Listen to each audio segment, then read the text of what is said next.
আজ সোমবার ৩রা ফেব্রুয়ারি বিকেলে পূর্ব মেদিনীপুর জেলার কোলাঘাট ব্লকে একটি মোটর বাইকের শোরুমে আগুন লাগে। মোটর বাইকের শোরুমে দোতলায় প্রথম আগুন লাগে। আতঙ্কিত হয়ে শোরুমের কর্মচারীরা বাইরে বেরিয়ে আসেন। অনুমান করা হচ্ছে শর্ট সার্কিটের ফলেই আগুন লেগেছে।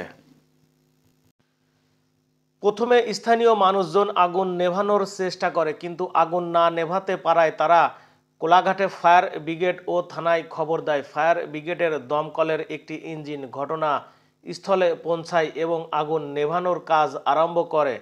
আগুন নিয়ন্ত্রণে আসে। তবে অনুমান করা হচ্ছে বেশ কয়েক লক্ষ টাকার জিনিসপত্র ক্ষতি হওয়ার আশঙ্কা রয়েছে। অফিসারেরা তদন্ত করে দেখছেন। ঠিক হিসাব পাওয়া যায়নি কত টাকার মতো জিনিস ক্ষতি হয়েছে। তবে জনবহুল এলাকায় এই ধরনের আগুন লাগায় অনেকেই আতঙ্কিত হয়ে পড়েছিলেন।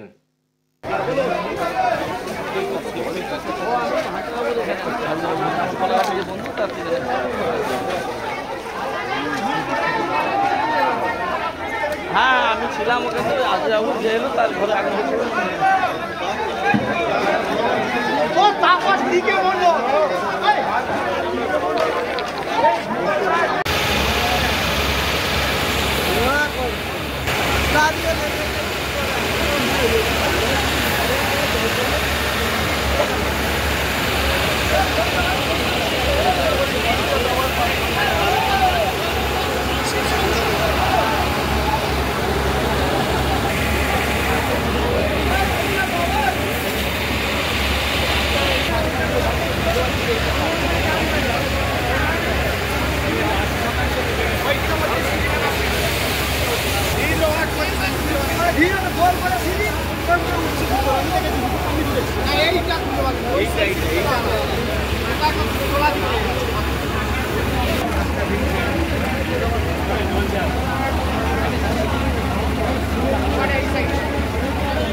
করে হয়েছে এই ঘটনাটা?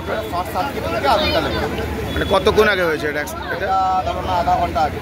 তা এখন কি দেখছেন, কতগুলো দমকল এসছে? দুটো দমকল এসছে, মোটামুটি কর্মীদের কাজ চলছে। মোটামুটি আগুন সমতায় এসছে। আগুন সমতা এসছে। কারো কিছু ক্ষয়ক্ষতি হয়েছে বা এরকম কিছু? ক্ষয়ক্ষতি হয়নি, মালপত্রের ক্ষয়ক্ষতি হয়েছে।